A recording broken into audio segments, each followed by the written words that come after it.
One, two, three, four.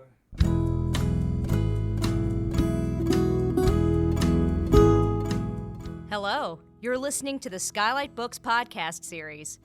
We are a general interest independent bookstore located in the Los Feliz neighborhood of Los Angeles, California.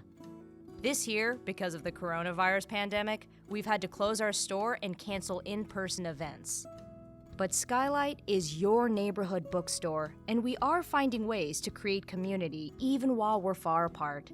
In the coming weeks, we'll be putting out lots of new audio content to help you discover new books, connect with authors, and check in with your favorite booksellers.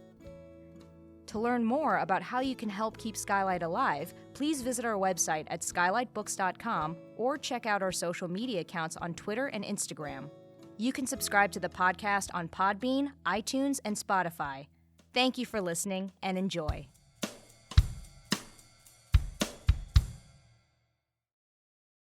Hello, my beautiful listeners, and welcome to SKYLIT.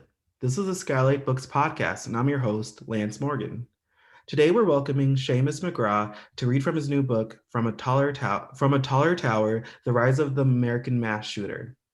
He'll be in conversation with the parents of Orfanos. Before I introduce them, I just want to remind you that SKYLIT Books offers curbside pickups and online ordering on our website, www.skylitbooks.com.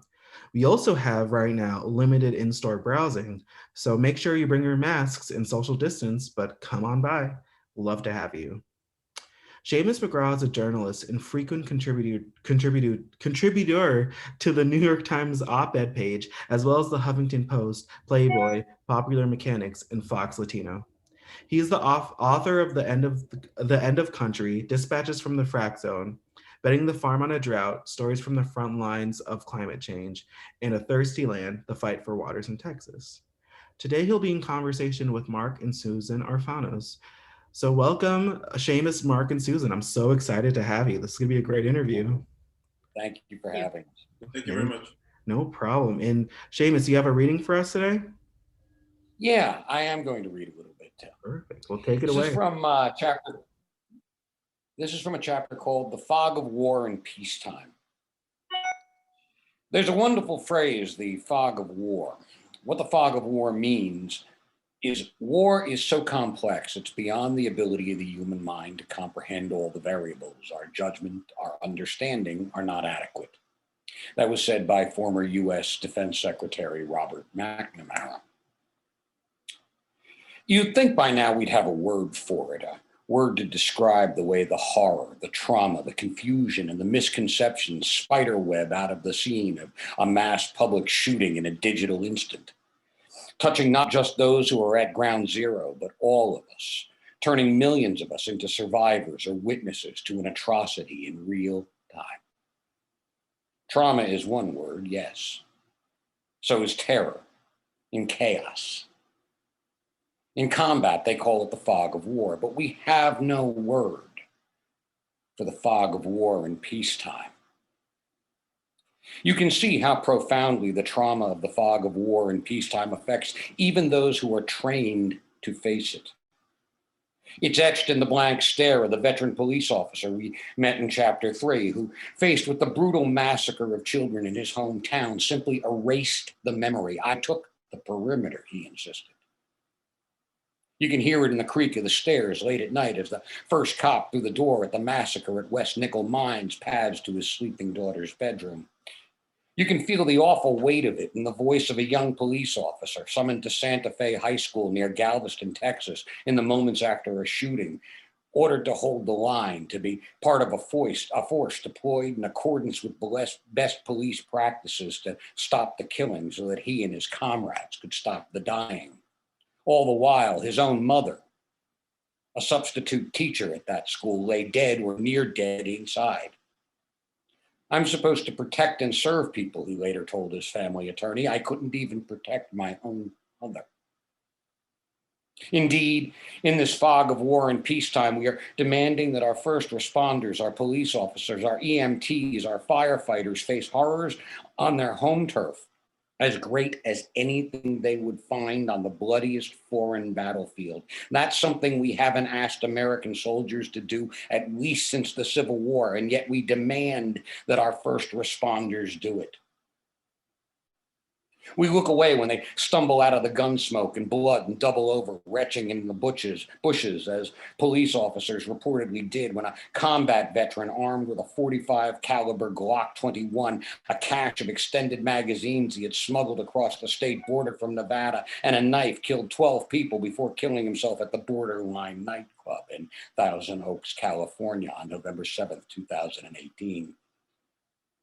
Among the dead, as we'll see later in this chapter, was Orfanos, an ex-sailor who'd already been traumatized just over a year earlier when he helped pull the wounded off the killing field below the Mandalay Bay Resort and Casino in Las Vegas during what remains the highest casualty mass shooting in our history. The Borderline, that young man's mother and father, Mark and Susan, told me, was supposed to be his haven, his safe space. It's a grim measure of our time that a young military veteran had heroically faced combat twice in his life, and both times it was at home.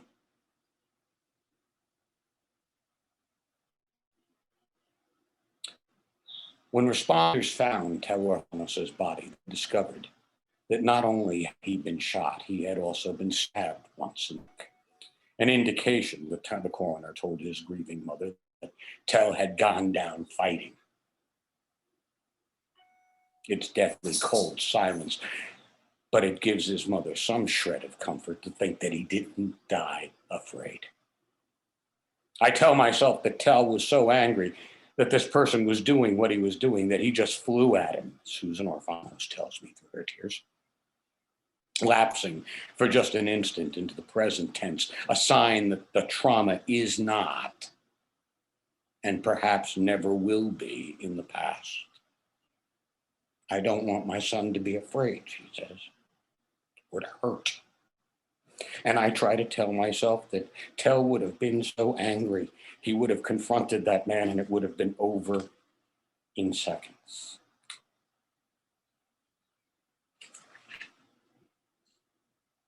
Take a few steps back from ground zero in any of these attacks, and the fog of war and peacetime is every bit as poisonous and impenetrable. You needn't go far.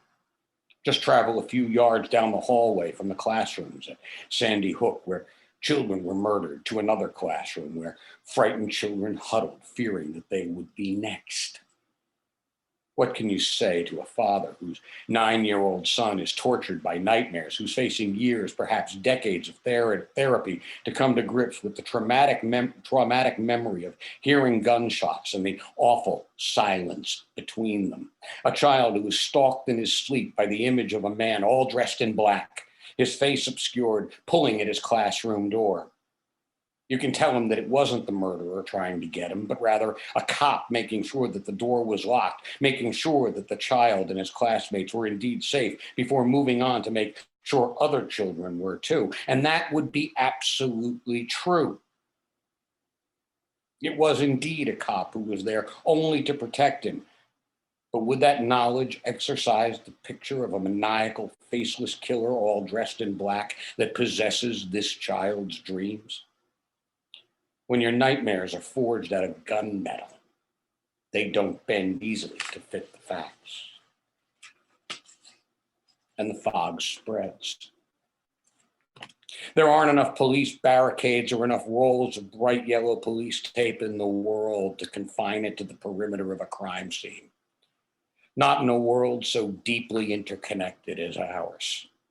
Not in a world where news, imperfect and incomplete, can circle the globe in the time it takes a dying heart to stop beating. And it isn't just the mass media that spreads the fog. Consider this.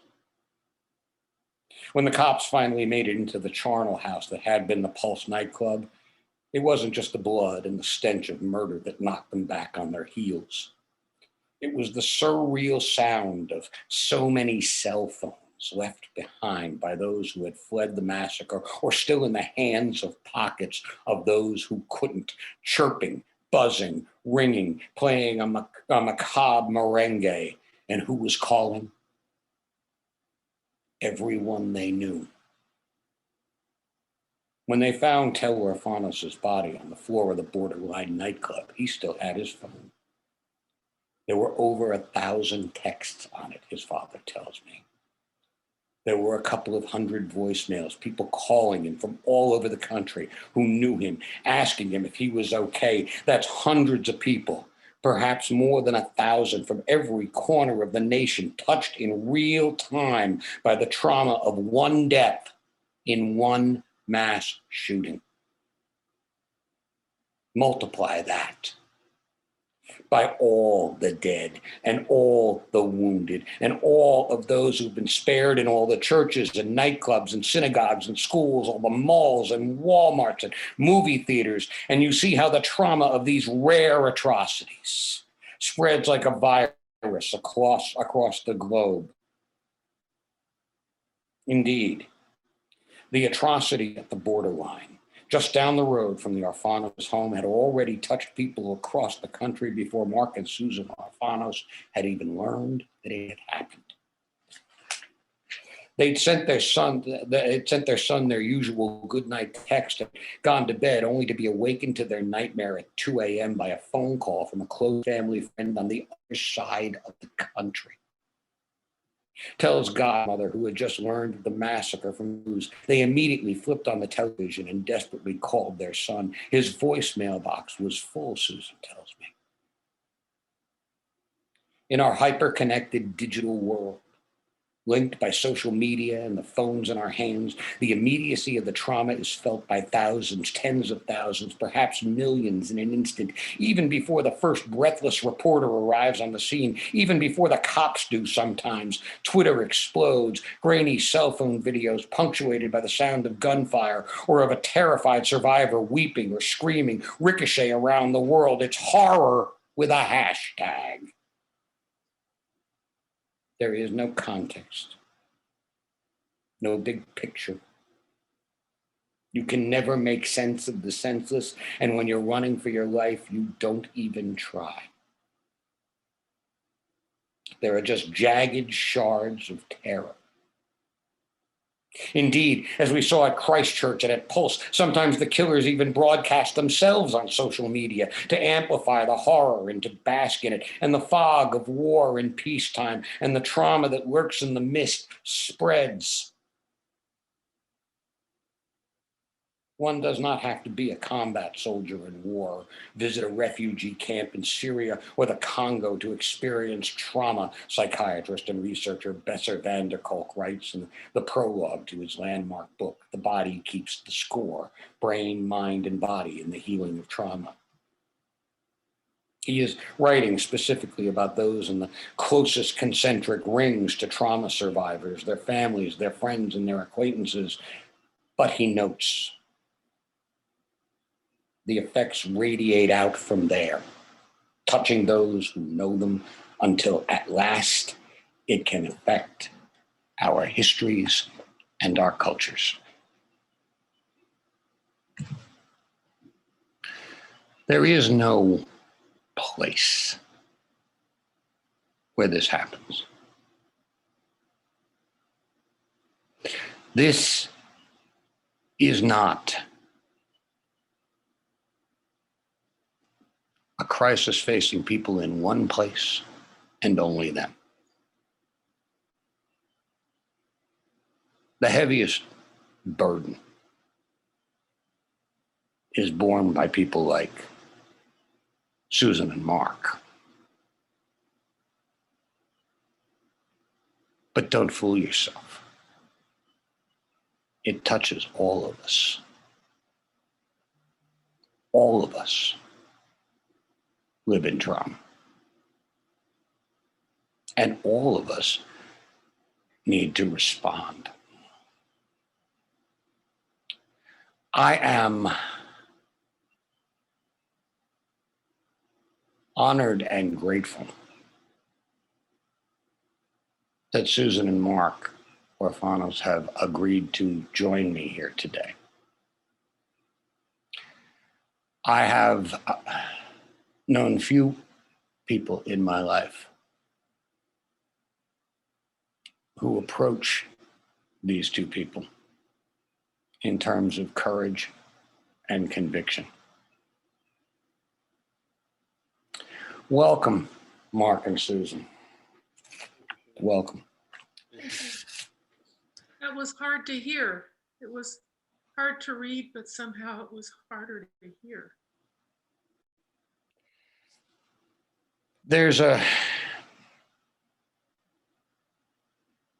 It is hard to hear. It's hard to hear. It's got to be far harder to live. We had a talk earlier today, Mark, you and I, kind of sketching out where we were likely to go with this. We talked a little bit about the hearing that you had gone to yesterday and the emotional impact of that. And Susan's admonishment to you to not give in completely to the emotion. We had a discussion about that. You want to talk a little bit about what it is that we talked there, talk a little bit about the hearing and about what we talked about in terms of the power and significance of grief in this situation. Yeah, are we on mute? Can you hear me? I can hear you. I can hear you. So yesterday, in the California State Assembly, a bill was discussed by the Health and Safety Committee of the California State Assembly.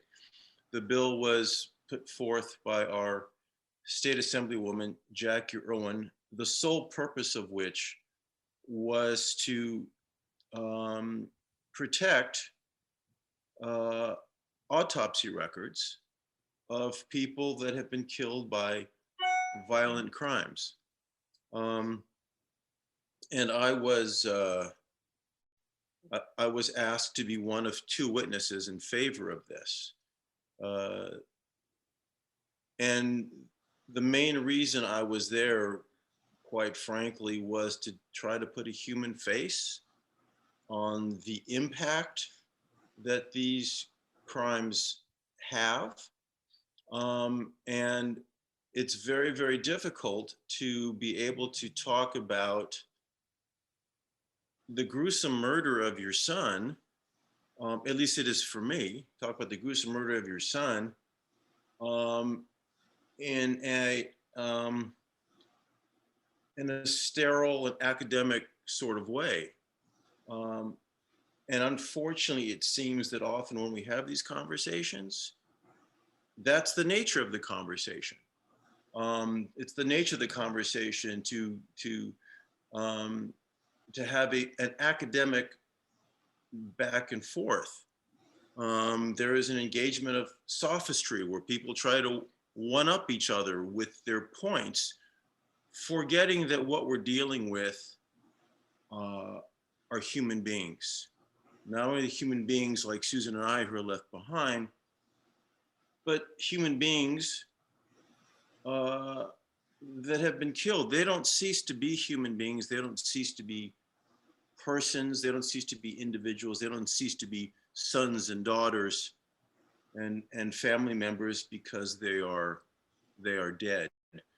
And that was the impetus of my point. Just because someone is dead, I don't think that their specifics of their lives should be dragged out into public. And when I was making my testimony, I was unable to totally restrain the emotion. And there was a couple of times where in the middle of the testimony, I had to compose myself. And then after the fact, I found out that apparently the very nature of my emotional testimony was one of the factors that helped move legislators in our direction. You mentioned one of the legislators had a personal connection. One of the legislators, his daughter would often go there. There's a university up the street from us in the opposite direction of the borderline. And every Wednesday there was college night at the borderline, and she would sometimes go there. And it just so happened that that particular evening, the daughter of this one legislator did not go. That was the night she did not go. And when he was sharing that fact with the other legislators, he did exactly what I am doing right now. He had to pause. He had to speak in measured terms. His voice broke a few times because he was able to make the very human connection that, frankly, most people can't make. But the trauma, because that's basically what I was referring to, this trauma is something that never ends. We have been told countless times, or asked countless times, well, you know, it's been X number of years, when are you going to get over it? And I would just like to emphasize the fact that there are countless people out there with that mindset. They expect you to, quote unquote, just get over it. And it's not something that you just get over. There are a set of circumstances around your child being killed in a mass shooting that are different than losing your child in other ways. People who lose their children in traffic accidents or to disease or whatever. In each one of those cases, there is, by society, an active effort to mitigate those kind of deaths. And unfortunately, it's only in this country, with shooting, with killing, with dying, where there is an active movement that reinforces the status quo that caused those deaths. I mean, think about it. It's the only time when people die where it is perceived as acceptable to have people die in order to, quote unquote, secure some other right. Right. Susan has made this point a number of times, and I'd like to bring Susan in on this. Right. The idea that we are perfectly willing to legislate when it comes to tragedy, but we refuse to legislate when it comes to atrocities, Right. to things that we do, to things that we have, that sins of our own commission and omission. This is something that you've raised in the past, Susan, with me. There's also an acceptable range of emotion and an unacceptable range of emotion. We talked about that a little bit earlier today too, Susan. Yes. Rage. Talk to me about rage. Yes. Rage seems to be an emotion that our society does not want to see, does not want to hear. And I think you made a good point earlier today where you said that expressing rage requires someone to potentially do something. Tel and I were the volatile ones in our family. So I guess I've inherited some of his rage. He was very angry after Las Vegas. And I don't think any of us really understood that rage. It didn't make sense to us somehow. And I am sorry for that I didn't do better about trying to understand it. But after he was murdered, that rage just seems to have collected itself inside of me from the very first day when I yelled at the reporters in the front of our house to now, because these deaths, all by gun violence, whether it's suicide, homicide, mass shootings, which are actually a very small percentage of gun violence deaths in this country, but they are the most public. They're all perpetuated by a rhetoric, by a myth. And at the very bottom of it, and I think Dan Rather expressed it very well when he had an interview with Don Lemon a while back, where he said the crux of it, this is about money. This is about the gun and ammunition manufacturers. They make a lot of money and they're immune. There's a federal law that protects them from being responsible for the consequences of their products. The NRA, we're seeing them in New York court now, where Wayne LaPierre said he felt unsafe, so he went and hid out on a 108-foot yacht. How nice that must be. The only thing that can stop a good guy with a gun is a good guy with a yacht. Exactly. Yeah. Shannon Watts posted that from Moms Demand Action. As long as the yacht is far enough off the coast. Right. Yes. Right, And exactly. then there's the legislators, you know, the Ted Cruzes, the Marco Rubios, the Lindsey Grahams, they all collect money. This all comes down to money. So Tell was murdered because of money. That there are so many guns in this country. And that's a large reason, that's a main reason why I'm so angry, because it's preventable. People, you know, the rhetoric on the other side says, well, guns aren't the problem, people are the problem. Well, as a good friend of ours, Lonnie Phillips, said, whose daughter was killed in the Aurora theater shooting, said, if people are the problem, why would you give them a gun? Mm-hmm. And so that's where a lot of my rage comes from. And we have found that rage makes people uncomfortable. A mother crying on television is much easier to deal with than one ranting and raving. You can distance yourself from pity. Yeah. And you had said something, you used the word pity. I don't want to be pitied. I know. I want people like Ted Cruz and Cindy Hyde-Smith, I want them to be afraid of my rage. They underestimate my rage. And I want them to be afraid, because then that might make some shifts in how they address this. So, and rage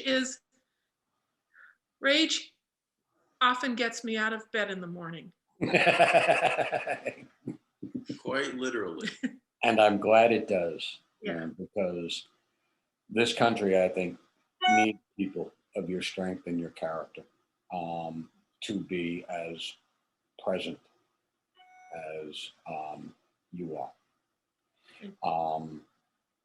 There's a lot of us. There's a lot of people we've now connected with across this country that they have a rage. And I think that rage is underestimated by too many. Not only is the rage underestimated, but what's unfortunate really is the trauma is dismissed, quite frankly. It is just absolutely dismissed. That's why Mitch McConnell, after a mass shooting, can go on TV and keep uttering the same thoughts and prayers every time in that monotone of his, because he has dismissed the trauma. Anybody who has experienced what we have experienced is very cognizant of the trauma. And you had talked about concentric circles. Right. We are in the center of this, and there are these concentric circles, and we find that, especially in those inner circles, those people who know us but also knew our son, they share an element of that trauma. But as you go out, as you work your way outside to those outer circles, the trauma somehow diminishes. And because of the fact that trauma diminishes, it's dismissed. And as long as there is the dismissal of that trauma, I don't see any kind of effective action taken to stop the trauma. But It diminishes as much as it becomes diffuse. Whereas it's not attached to a particular individual. It becomes sort of an ambient trauma. And I think there needs to be some kind of attachment in order for that to turn to action. Which is, again, one of the reasons why what you do is so heroic. Because you become sort of a lightning rod for that. It's one of the reasons I've been so terribly impressed with you both. For exactly. But at the same time, you talk about how the circle gets bigger and it becomes ambient or diffuses. However, this has happened so many times all over this country that those circles are now overlapping. It's no longer 6 degrees of separation, it's 1. We have a family friend whose daughter knows 3 individuals that were killed in 3 separate mass shootings. At Borderline that night, my son Tel was not the only one who'd been at Vegas. There were a lot more. He just happened to be the one that didn't make it that night. After Vegas, he had a lot of friends that struggled. Tel went to therapy. Part of what's so painful to us is that he was starting to become himself again. The rage was kind of letting go. He was excited about his job. He was laughing. He was happy again. He was our son again. And then November 7th happened. And he often supported other friends who had also been at Vegas. So there are countless others who in this area who were at both mass shootings and survived it. Their trauma continues. Part of the reason when we went to the hearing yesterday, and it's something we brought up, is that it's not just about the families.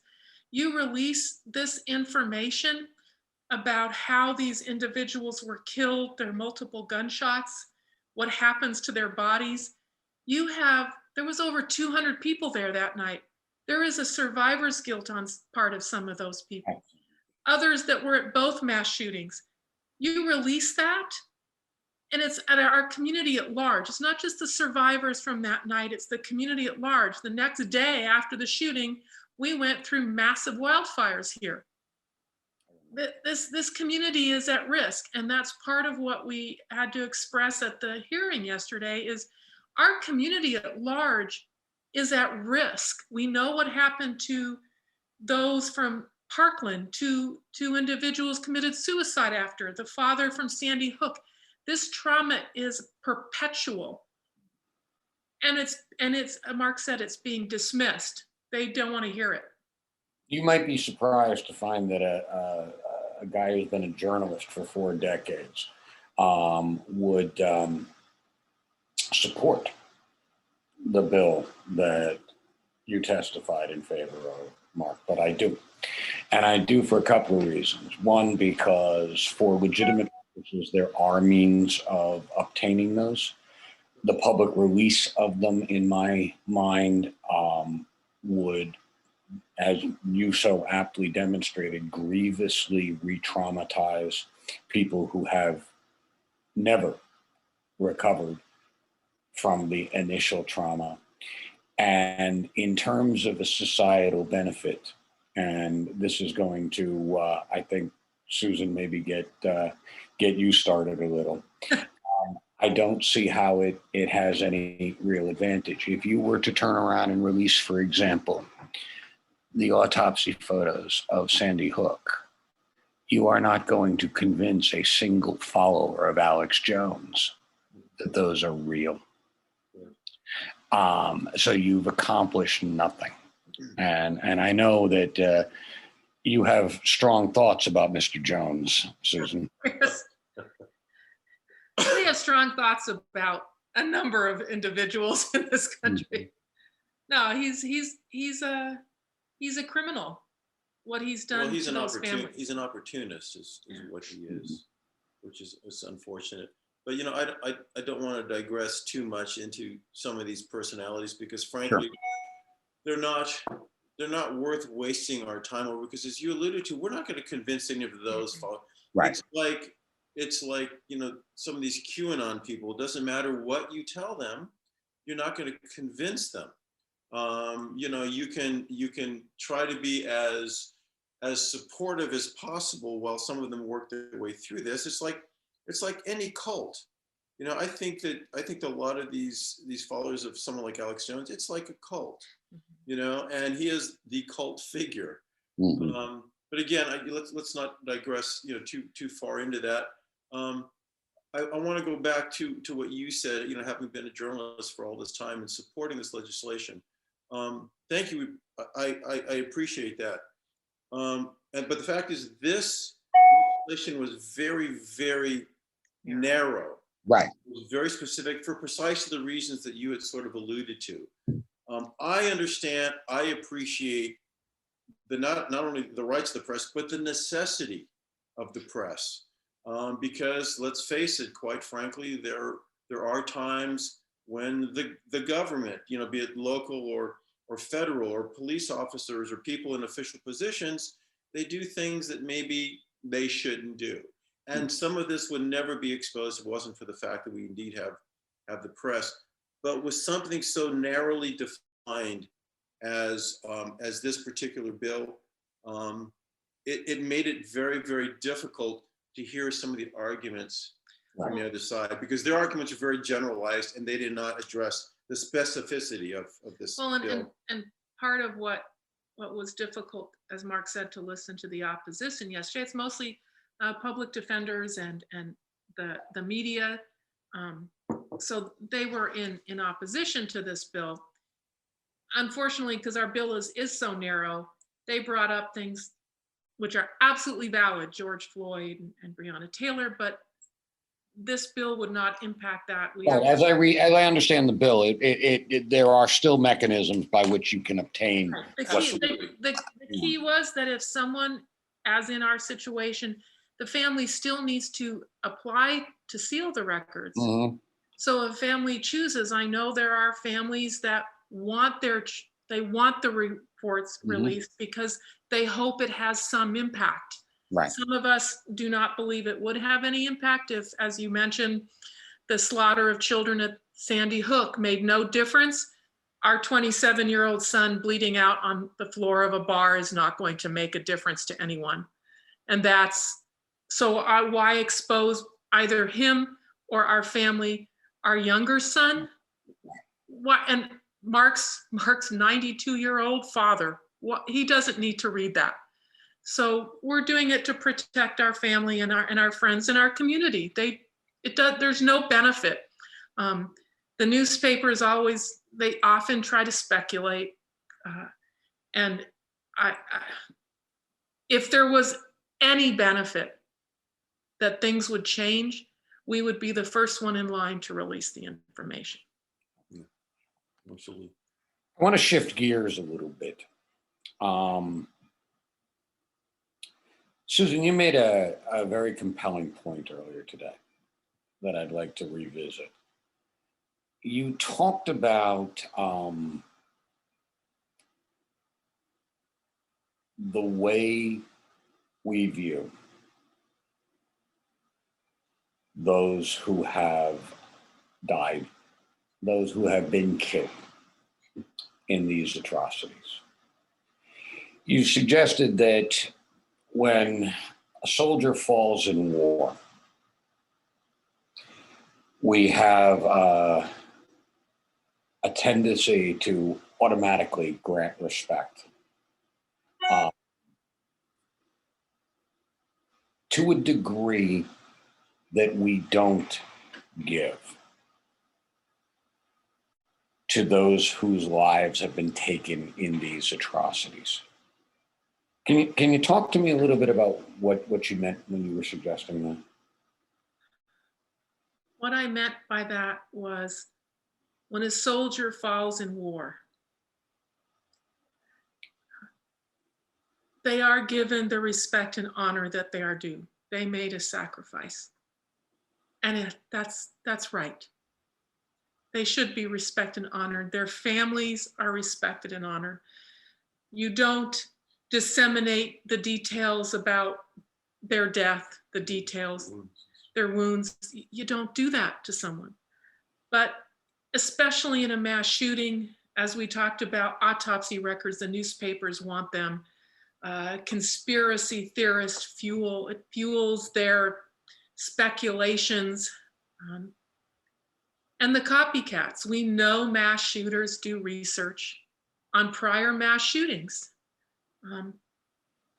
And what we have found is, in some cases, the media is, we have Mark's better at it than I am, a respect for the media.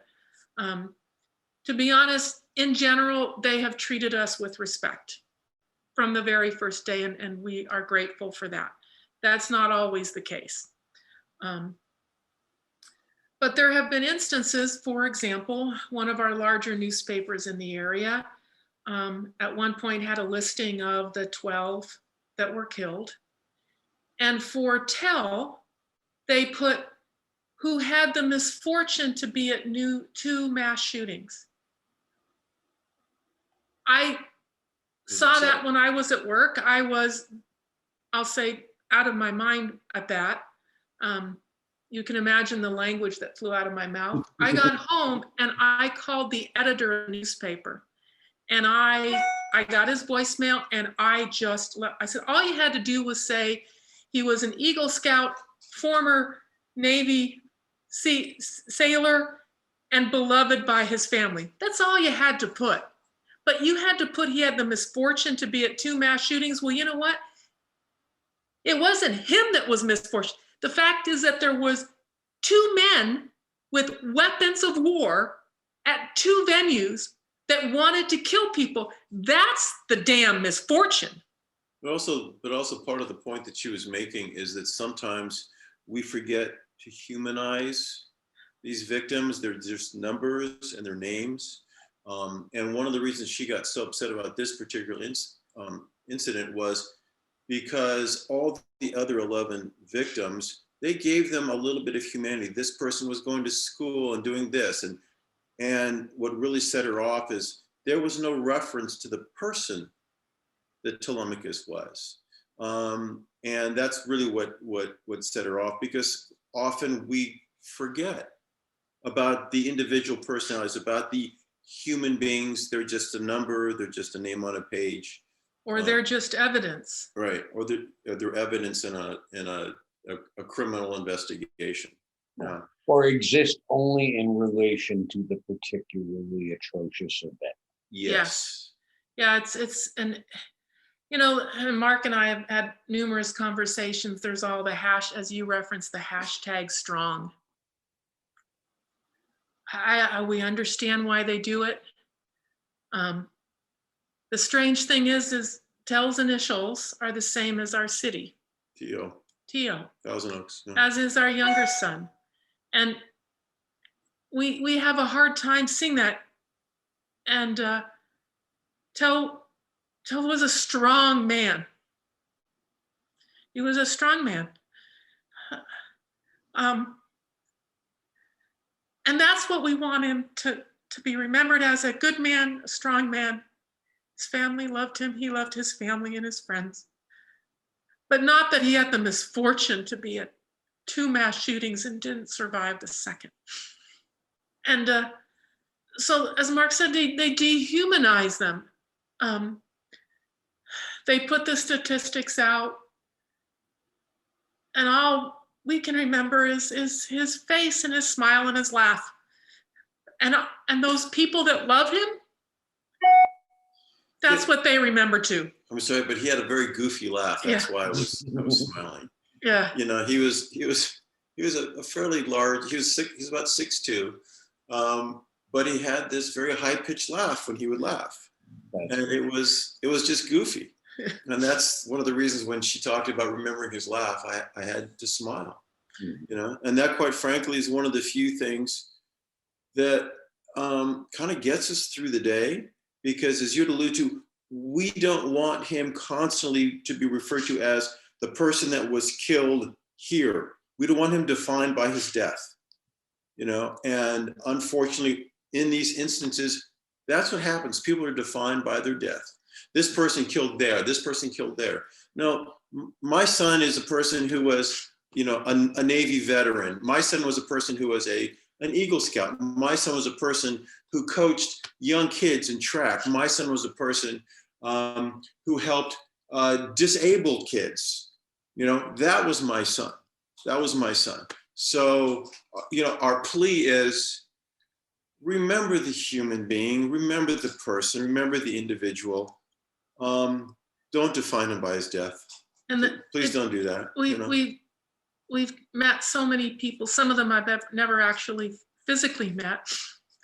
And to be honest, I try not to think about where and how they died, even though I know. We have a family who's from Tennessee. Her young son, Akila, was killed, but he was an environmentalist. He was a rapper. He liked his music. He loved his family. A young woman from Texas, from Santa Fe Springs, she wanted to do ASL. She was what, 14? She was 14. I remember, so I listened to the stories of other mothers, and I that's what I think of. Oh, well, this person wanted to teach ASL. This one was into music. This one was into art. Whatever those things are, that's what I hold inside of me. This one was a reporter. She loved purses. Those are the things I hold because that's their life. And that's, to me, is what's the most important thing, is their lives. Their deaths are tragedy, and we need to do what we can to stop it, to stop that, so that others don't end up being like us. Without ever losing sight of the lives of. Yeah. It's the life. What can we do? What I know can you we have do? strong ideas on this. What can we do? We can get federal laws. We have a patchwork of laws in this country by different states. We talked about earlier, extended magazines are not legal in California, but the murderer tells murderer drove to Arizona and got them. No, he got it through the mail. He got them through the mail. He got it through the mail. We need to have, this patchwork needs to go away. There needs to be federal legislation. If people are the problem, then don't let them have guns. If over 90% of the American population supports universal background checks, over 90%, cross the aisle. Including most gun owners. Including gun owners, 90% pass I'm universal a gun background owner. checks. As you guys well know, I'm a gun owner. I know, but if you're a legitimate gun owner that's not going to go out and do something, we need gun owners to stand up and say universal background checks. If someone is going through a rough patch, you don't let them have a gun, both to keep them safe and others safe.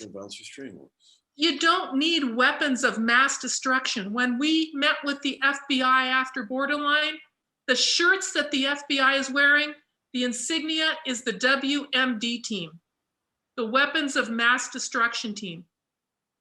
Military grade weapons do not belong in civilian hands.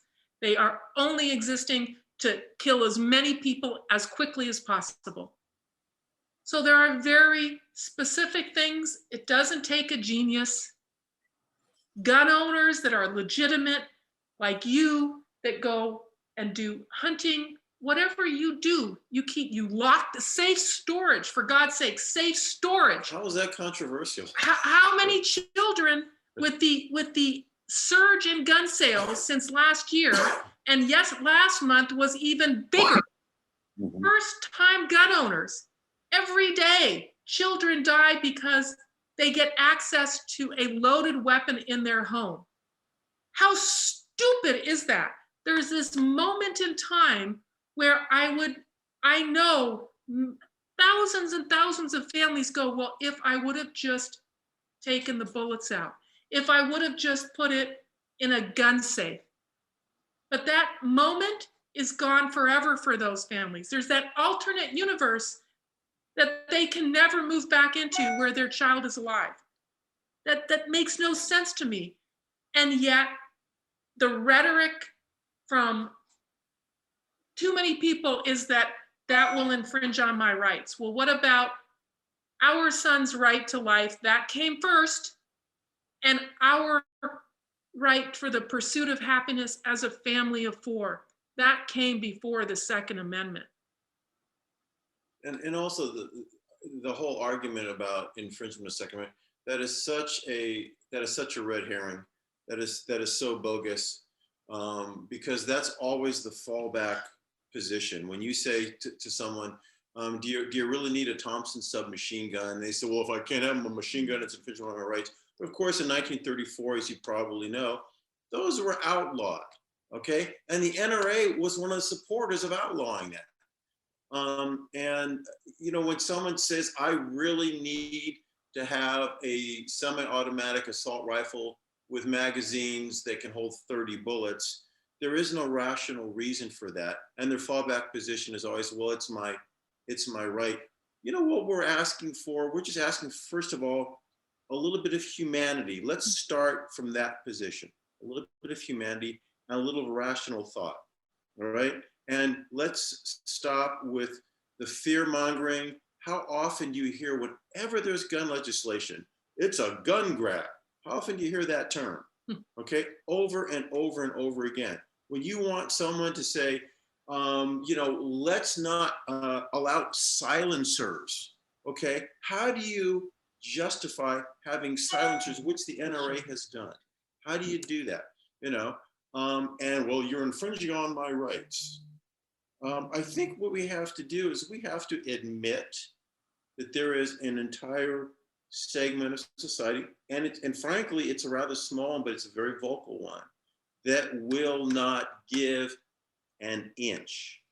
And therein lies the problem. And that I think is very much an issue. I think the idea that when you have a small minority of, even a minority of gun owners, mm-hmm. who become obstructionist, right.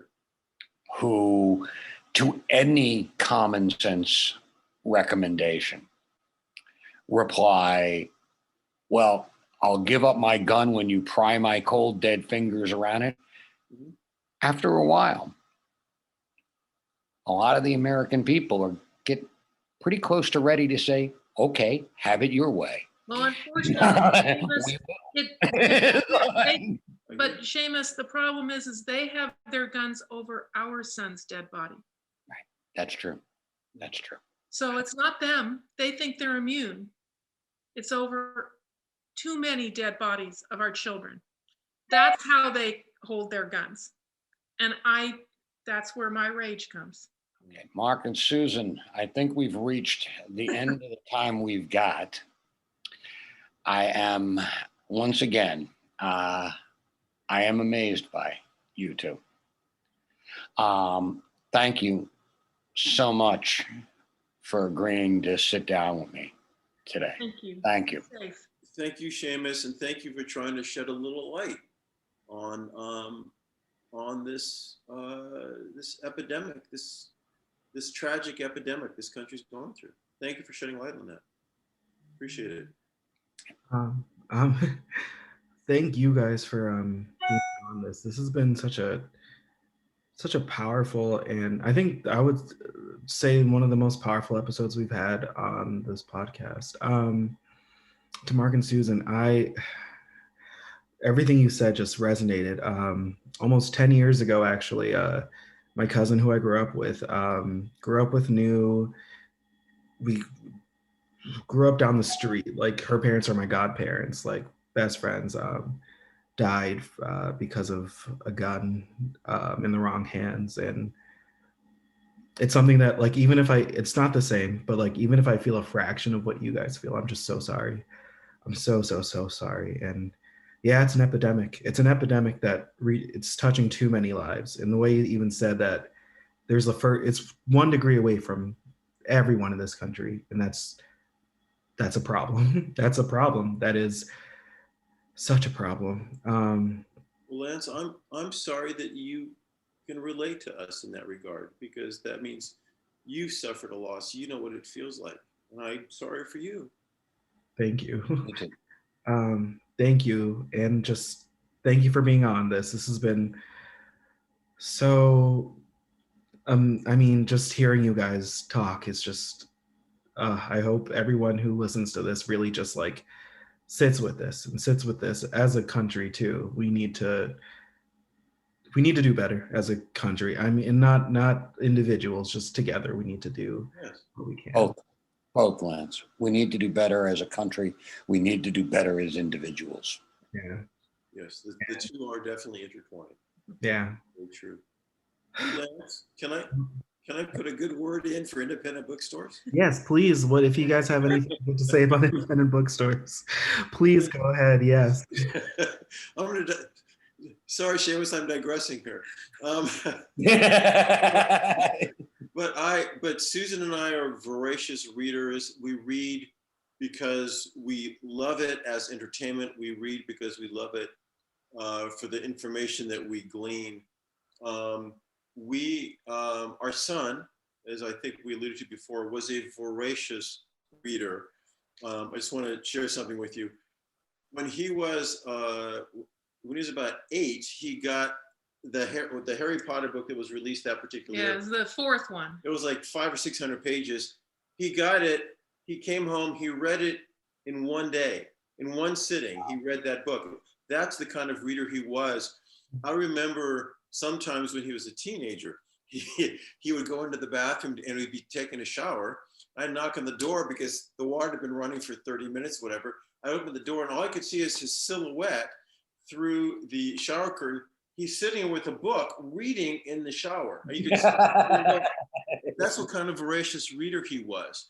But there's several bookstores that were here when he was growing up.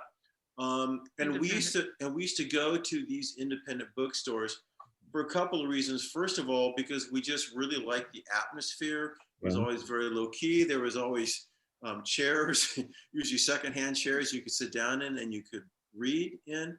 So please, if anybody's listening to this, please make sure to go to independent bookstores. They are very, very important. And we avoid Amazon, no disrespect to Amazon, but we avoid Amazon and all that because I think they are depriving us of the experience of going into an independent bookstore, getting to know the owners of those, and striking up relationships, because it's a wonderful thing. It really is. So best of luck to you and your store. No, I mean, what you're saying is just like the memories and the community you make there is just so important. Yeah. And yes, very much. Seamus and Susan, do you guys have anything to say to Let Susan go first, because I think she has a great one, doesn't she? Yeah, I mean. Yeah, I actually order books from an independent bookstore in Canada, in Quebec, called Grown Books. I'll give them a shout out, because they are the main bookstore that's near one of my favorite authors, Louise Penny, who I think, Lance, you said you do a lot of her books as well. She and I have actually communicated. We've met because in one of her books, she talks about a shootout in a warehouse. And in that book and in her stories, it brings a humanity. And I think that's a lot of what Mark and I try to focus on. It's not just a slaughter. There was humanity of people trying to help each other. And that had a lot of impact on me to read that. And I think that's something that throughout all this trauma and everything else, there is a humanity that we have to hold on to. This, as to Seamus's point, this should not be a war down the street from our house. There's a humanity that is forgotten, and our continue the story about anyway. Louise. So Louise Penny is one of my favorite authors, and I do everything through an independent bookstore now so I'll be using SKYLIT books too to order books. So thank you. No, yes, and if you ever, and please come and visit and let us know when you come, and we'll roll out the red carpet. We'll do it. I personally can't wait to come visit. I personally can't wait to come visit. And I'll tell you why I love independent bookstores like SKYLIT. It's because we talk about them as being locally owned. Okay. They are owned by the locality. They are a point of community. I can't tell you how much I've learned from the kind of conversations I've had with readers that can only happen in a place like SKYLIT or other independent bookstores, where the patrons, the readers, feel a sense of ownership and place. I learn about every place I go, and I learn a lot about myself and the communities I'm visiting when I go to those places. And I will tell you, every one of my books has grown out of conversations I've had in places just like yours. They're national treasures, and I think they need to be recognized as such. And more importantly, they are foundational blocks in a community. And if we're going to confront this deadly epidemic or any of the other challenges that we as a people face, it's going to begin with a sense of community that you guys embody. So I feel very strongly about, I wish you guys the best, and I can't wait to get out there and actually be there in what passes for my flesh. Can I give an amen on that? Amen. And we'll be here when you guys are ready to come out. For everyone who's listening too. Like we'll be ready with all books galore. Well, this has been a wonderful episode and a powerful episode. And I want to reiterate, this has been, the book is From a Taller Tower, The Rise of the American Mass Shooter, which you can buy right now you can pre-order, right? It has pre-order on our website, www.skylitbooks.com. You could call in too and pre-order. And this has been Seamus McGraw and Mark and Susan Orfanos. And just one last thing before we go, is there anywhere for our listeners who want to reach out and help out with the gun control, with legislation on gun control? There are a number of organizations. Giffords is doing a lot, the Brady Foundation, and there are some smaller organizations that we work with, Guns Down America, Survivors Empowered, who are on the ground at mass shootings to support survivors and victims. So there are a number of organizations that are led by survivors, and they're out there, support them. They need your help, because until this is done, we're going to need them. Right. Yeah, let me just emphasize just for a moment about Survivors Empowered. The day that Tell was killed, they called us the day of, and they said, we want to let you know what is going to happen. We want to let you know what's going to happen in terms of the press. We want to let you know what's going to happen in terms of conspiracy theorists and trolls, and everything they said came to pass. Their emphasis, as much as they want some form of gun control legislation, their emphasis is on the people that have been immediately impacted by gun violence, because they understand one of the basic, most important aspects of this is the humanity that is impacted, and it goes on forever, and they understand that. So if you can somehow support Survivors Empowered, again, their emphasis is on the people not the legislation. As important as the legislation is, their emphasis on the human beings that are suffering. Yeah, so support them. We'll make a list too in our description for the episode of these of That'd be great. both Thank you. organizations, too. Thank you. Definitely reach out if you're listening. But thank you again for a great episode, and just to everyone listening, thank you for listening and supporting us. And yeah, thank you again, and have a great rest of your day, everybody. And you, Lance, thank you. Thank you, Lance. Thank you for listening to the Skylight Books podcast series. Please don't forget to visit our website at skylightbooks.com and make sure to follow us on Twitter and Instagram. Also, don't forget to subscribe to this podcast for more author talks and bookseller conversations. You can find us on Podbean, iTunes, and Spotify. Stay safe and healthy, and we hope to see you back in our store soon. I see